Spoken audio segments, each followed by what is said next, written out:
The silence in the room was a living thing, thick and suffocating. It pressed in on Eleanor, making it hard to breathe, harder still to think. Julian's words echoed in the space he had so easily shattered, each one a shard of glass under her skin. "I never wanted a child with you." He hadn't shouted them. He had delivered them with a chilling calmness, a finality that felt like a death sentence to the life she had so carefully built, the future she had so vividly imagined. For 10 years, that future had been their shared dream, or so she had believed. A little house with a garden, lazy Sunday mornings, and the laughter of a child running through the halls. It was a picture painted with the gentle strokes of whispered promises and late-night conversations. Now, with a single phrase, Julian had taken a can of black paint and violently slashed it across their canvas. She looked at him, really looked at him, for the first time in what felt like an eternity. He was standing by the window, staring out at the city lights as if he hadn't just detonated a bomb in the center of their living room. His profile was the same she had fallen in love with a decade ago. The strong jaw, the straight nose. But the man attached to it was a stranger, a cold, distant figure she couldn't recognize. There was no remorse in his posture, no flicker of doubt, just the rigid set of his shoulders, a man bracing himself not for her pain but for the inconvenience of it. The question that clawed its way up her throat was a desperate, ragged, why? Why pretend for so long? Why build a world on a foundation of lies? But the word died on her lips. The answer was in the coldness of his gaze when he finally turned to face her. The why didn't matter. The only thing that mattered was the truth, stark and brutal, that he had just handed to her. Her first instinct was a tidal wave of grief, so powerful it threatened to pull her under. Her body wanted to collapse, to fold in on itself on the cold hardwood floor and let the sobs consume her. But then, something else stirred within her, a flicker of anger, hot and sharp, that cut through the fog of her sorrow. It was the anger of betrayal, yes, but it was also something more primal. The anger of a woman who had just been told her deepest desire, her very essence of a shared future, was an unwanted burden. That anger became her anchor. It stopped her from screaming, from pleading, from shattering into a million pieces at the feet of a man who was no longer her husband, but a stranger who had stolen 10 years of her life. She stood up, her movements stiff, robotic. Her own body felt alien to her. She walked past him, her eyes fixed on the bedroom door, refusing to give him the satisfaction of her tears. Inside their room, no, his room, it was all his now. She pulled a suitcase from the top of the wardrobe. It was the one they used for holidays, for romantic getaways to Paris and Rome, trips that now felt like scenes from a film about two other people. The irony was a bitter taste in her mouth. She opened it on the bed they had shared, and began to move with a strange, detached efficiency. She didn't pack photos or mementos. She didn't take the little trinkets that had once marked the milestones of their love. To take them would be to admit they had meant something, and right now, she needed them to mean nothing. She packed clothes, practical and nondescript. A few pairs of jeans, sweaters, a sturdy pair of boots. She packed her passport, her laptop, and the worn copy of a book she'd read a dozen times. She was not packing for a trip. She was packing for an escape, an erasure. With every item she placed in the suitcase, the anger solidified into a cold, hard resolve. He never wanted a child with her. The words were a relentless drumbeat in her mind. It wasn't just about a baby anymore. It was about her. He had looked at her, at the woman she was, and decided that she was not the one with whom he wanted to build a legacy, a family, a future. He had looked at their life together and seen it as a placeholder, a comfortable arrangement until, what? He never said. He didn't have to. She zipped the suitcase, the sound unnaturally loud in the quiet apartment. She walked back into the living room. Julian was still there, a statue carved from indifference. He watched her, a flicker of surprise in his eyes as she placed her work keys and the key to the apartment on the polished surface of the coffee table. "I'm quitting my job tomorrow," she said, her voice even, betraying none of the storm raging inside her. "I'll have my things moved out by the end of the week." He opened his mouth to say something, perhaps to offer a hollow apology, perhaps to protest this sudden efficiency. She didn't give him the chance. "Don't worry, Julian," she said, the ghost of a smile touching her lips, a smile that didn't reach her eyes. "You'll get the life you always wanted, the one without me in it." She turned and walked out the door, leaving the life she had known behind without a single look back. The cold night air hit her face, a bracing slap that felt like a baptism. She was no longer Eleanor, Julian's wife. She was just Eleanor. And for the first time in a very long time, that felt like enough. She was terrified, yes, but underneath the fear, a tiny, fragile seed of freedom was beginning to take root. She hailed a cab, the city lights blurring through the unshed tears in her eyes, and as it pulled away from the curb, she had only one thought. She wasn't just leaving her husband. She was leaving the country. The taxi ride was a blur of neon and concrete, a smear of a life that was no longer hers. Eleanor gave the driver the name of a hotel in a part of the city she rarely visited, a place with no memories, no ghosts lurking in the hallways. The room was sterile, impersonal, and for that, she was grateful. She dropped the suitcase by the door, the thud echoing the finality of her departure. The adrenaline that had propelled her out of the apartment began to recede, leaving behind the first tremors of a devastating aftershock. The four walls of the hotel room, which had at first felt like a sanctuary, slowly began to feel like a cage. The silence was different here.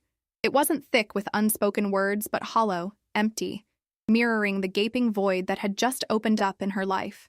She sank onto the edge of the bed, the pristine white duvet a stark contrast to the chaos unraveling within her. The tears she had refused to shed in front of Julian came now, hot and silent. They weren't the cathartic, healing tears she might have expected. They were tears of rage, of confusion, of a decade's worth of love and hope turning to ash in her memory. She mourned the child she would never have with him. But more than that, she mourned the woman she had been. The trusting, hopeful woman who had believed in their shared dream with every fiber of her being. That woman had died tonight, and Eleanor wasn't sure who was supposed to emerge from the wreckage. Sleep offered no escape. She drifted in and out of a restless doze, haunted by fragmented memories. Julian's smile on their wedding day, the warmth of his hand in hers, the echo of his laughter. Each memory was now tainted, a beautiful, poisoned fruit. By dawn, she was exhausted, but her resolve had hardened once more. Grief was a luxury she couldn't afford. Not yet. Walking into her office felt like stepping onto a stage. The familiar greetings from colleagues, the scent of coffee, the low hum of productivity, it was all part of a play in which she no longer had a role. She had been a senior marketing executive at a reputable firm, a job she had once found fulfilling, a career she had meticulously built. Now it felt like another chain linking her to a life she had to escape. Her boss, a kind, middle-aged man named Mr. Henderson, looked up in surprise when she appeared at his office door. "Eleanor, you're in early. Everything all right?" "I need to resign, Mr. Henderson," she said, her voice steady. She had rehearsed the words in her head all morning. "My resignation is effective immediately." He stared at her, his brow furrowed with concern. "Immediately? Is this about the promotion? We can discuss—" "No," she interrupted, gently but firmly. "It's nothing to do with work. It's personal. Something has happened, and I need to leave. I'm moving abroad." The words hung in the air. She hadn't even known that was her definitive plan until she said it aloud. But as soon as the words were out, they felt right. It wasn't just about leaving Julian, it was about leaving the entire world they had built. Abroad. A place where she wasn't Julian's wife, Eleanor the executive, or the woman whose dreams had just been publicly executed. A place where she could simply be. Mr. Henderson, to his credit, saw the unshakable decision in her eyes and didn't press. He expressed his regret, praised her work, and promised a generous severance package. The entire conversation took less than 15 minutes. She walked out of his office, packed the few personal items from her desk into a small box, and left the building without a single goodbye. It was a brutal, clean cut, just as she needed. Her phone had buzzed a few times that morning. A single text from Julian. "We need to talk about this." Not, "Are you okay?" or "I'm sorry," but a demand for a discussion, as if this were a business negotiation that could be managed. She deleted it without a reply. There was nothing left to talk about. Back in the anonymous hotel room, she opened her laptop. The question was no longer if, but where. Her mind, a whirlwind of pain and panic just hours before, was now surprisingly clear. She thought of a trip she'd always wanted to take, a trip Julian had always dismissed as too quiet. A small coastal town in Portugal she had seen in a travel magazine years ago. Pictures of whitewashed houses with blue trim, cobblestone streets winding down to a sparkling sea, and fishing boats bobbing in the harbor. A place that felt like the antithesis of her life in the sprawling, relentless metropolis. It was a fantasy, a postcard. But right now, a postcard was exactly what she needed. On a whim, she typed Lisbon into the flight search engine. One way, for the day after tomorrow. The price was exorbitant, but the money in her savings account, the money she had once earmarked for nursery furniture and baby clothes, was now her escape fund. She clicked confirm before she could second-guess herself. The confirmation email appeared in her inbox, a digital proof of her new reality. The next 48 hours were a blur of logistics. She hired a company to pack the contents of her life into boxes and put them in storage. She couldn't bear to sell them. Not yet. She called her sister, the only person she told, her voice cracking as she explained the barest of facts. "Julian and I are over. I'm leaving the country for a while." Her sister, bless her, didn't ask why. She just said, "Be safe. Call me when you land. I love you." Finally, the moment came. She stood at the gate at the international terminal, her single suitcase by her side, her passport in her trembling hand. The airport was a river of humanity, of hellos and goodbyes, of tearful reunions and painful separations. She was an island in the middle of it, completely and utterly alone. As she walked down the jet bridge, a wave of terror washed over her. She was leaving everything she had ever known, her job, her home, her country. But as she found her seat by the window and the plane began its powerful ascent, lifting her up and away from the life that had tried to break her, the terror was replaced by something else, a fragile, terrifying, and exhilarating sense of possibility. Looking down at the city lights shrinking into a distant, glittering web, she took her first breath of free air. The old Eleanor was down there. A new one was just beginning her journey. Lisbon received her with a gentle, sun-drenched embrace that felt worlds away from the cold, sterile goodbye of the airport terminal. The air that greeted her as she stepped out of the arrivals hall was different, thicker, carrying the faint, briny scent of the nearby sea mixed with the sweet perfume of blooming jacaranda trees. The light itself seemed older, softer, casting a golden glow over everything and bathing the city in a perpetual state of nostalgic grace. It was a stark contrast to the harsh, unforgiving concrete and glass jungle she had left behind. For the first few days, Eleanor moved through the city like a ghost. She had booked a small apartment online in the Alfama district, the city's ancient heart. Its winding, narrow cobblestone streets were a labyrinth she gladly got lost in. She would walk for hours with no destination in mind, her senses overwhelmed. The mournful, beautiful sound of fado music drifting from an open window, the clatter of the iconic yellow trams navigating impossibly tight corners, the vibrant colors of the azulejo tiles adorning the buildings. It was all a symphony of newness that kept the roaring silence in her own head at bay. Yet loneliness was a persistent shadow. In the evenings, she would sit in her small, temporary home, the sounds of a city alive with chatter and laughter outside her window, and feel the weight of her isolation press down on her. There was no one to share a passing thought with, no one to comment on the beauty of a sunset over the Tagus River. The freedom she had craved was also a profound solitude. There were moments when the grief would ambush her, a sudden, sharp pang of loss for a life that, despite its rotten core, had been familiar. She would see a couple laughing, their heads close together, and the ache for what she thought she had would be so intense it felt like a physical blow. It was during one of these aimless walks that she stumbled upon a small, dusty bookshop tucked away on a side street. The sign was faded, the windows cluttered with yellowed paperbacks. Drawn by an instinct she didn't understand, she stepped inside. An elderly man with kind, crinkled eyes looked up from behind a mountain of books and gave her a small, welcoming nod. Eleanor didn't speak Portuguese, and he didn't seem to speak much English, but language felt unnecessary in the reverent silence of the shop. She ran her fingers over the spines of books, the scent of old paper a comforting balm to her frayed nerves. She ended up buying a book of poetry by a Portuguese writer, Fernando Pessoa. She couldn't understand the words, not yet, but the act of buying it felt significant, a small anchor in the shifting sands of her new life. After 2 weeks in Lisbon, Eleanor knew she couldn't stay. The city was beautiful, a perfect place to get lost, but it was still a city. It was still loud, still full of ghosts of lives she couldn't lead. The postcard image of the quiet coastal town was calling to her, a persistent whisper in the back of her mind. She found it on a map, a tiny dot on the Algarve coast named Salema. The name itself sounded like peace. The bus journey south was a transition from the urban to the pastoral. The landscape unfolded outside her window, a patchwork of olive groves, cork trees, and sun-baked fields. With every mile that passed, she felt another layer of her old life shedding away. She wasn't Eleanor the executive, running from a failed marriage. She was just a woman on a bus, watching the world go by.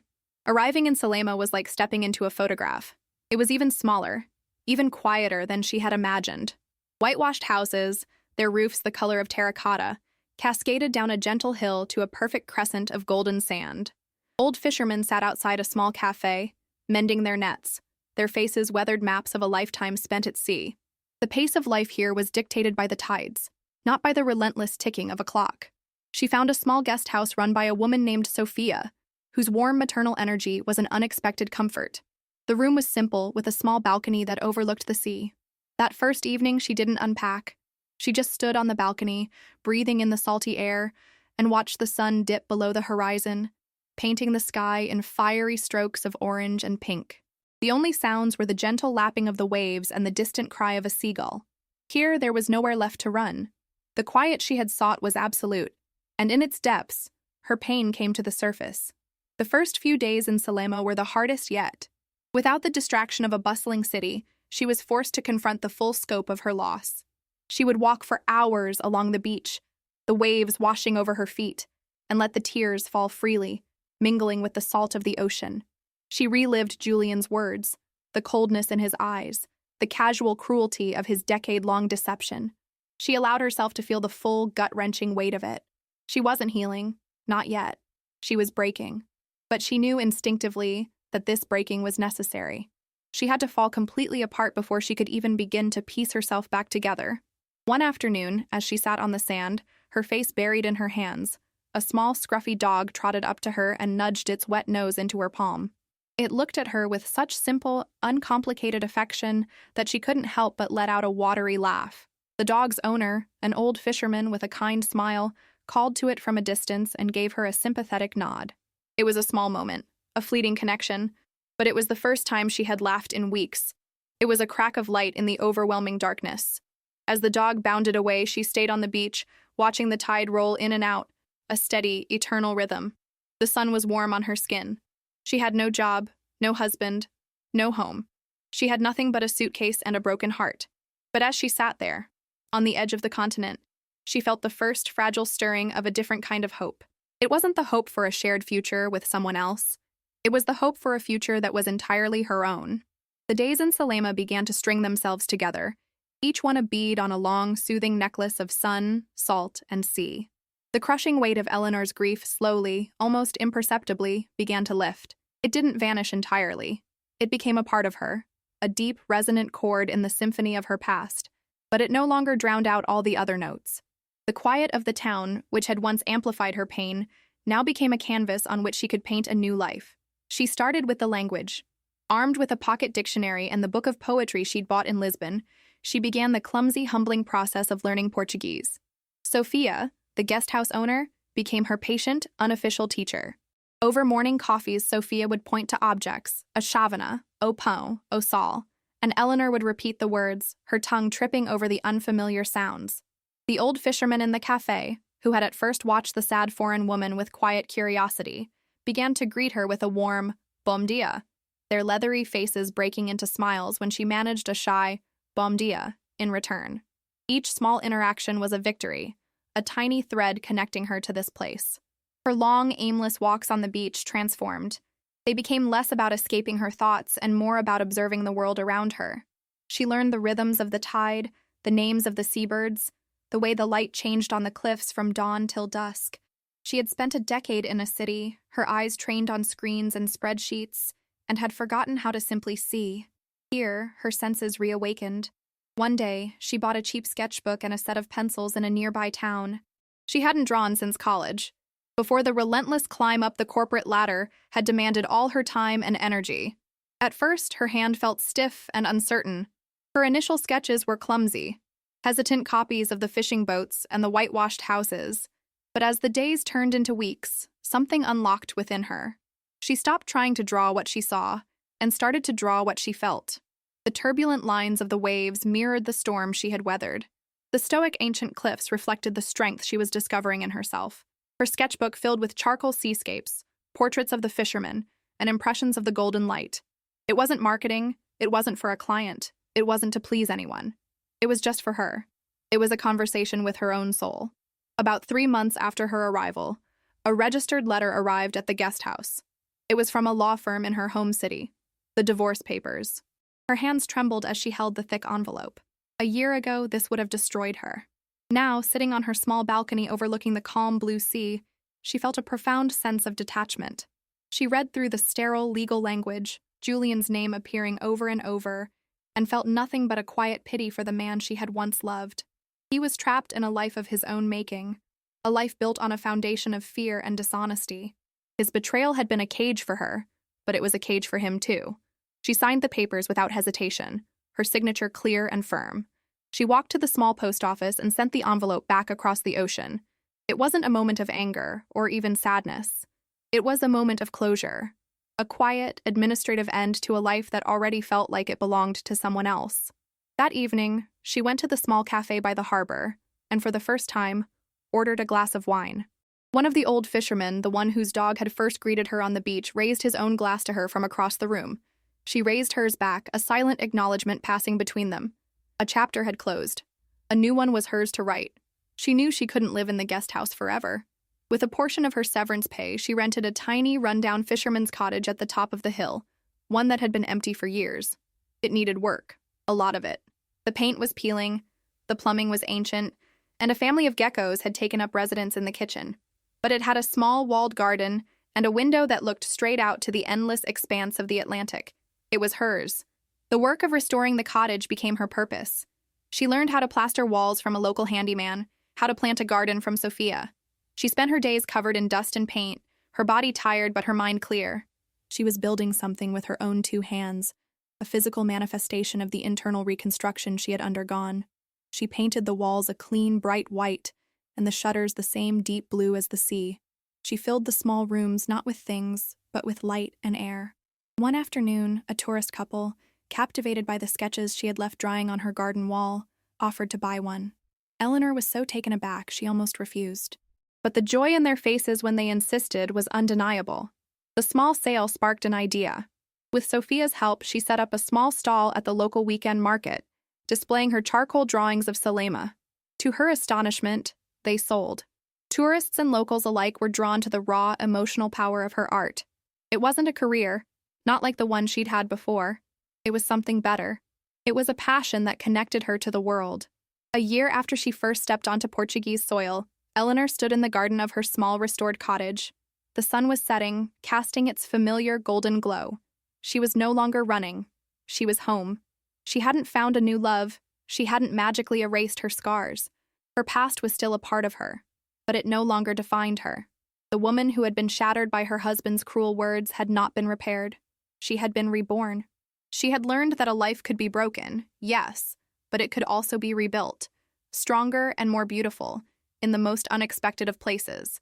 She had come here seeking an escape, but she had found something far more precious: herself. The life she now lived was small, simple, and infinitely more profound than the grand future she had once mourned.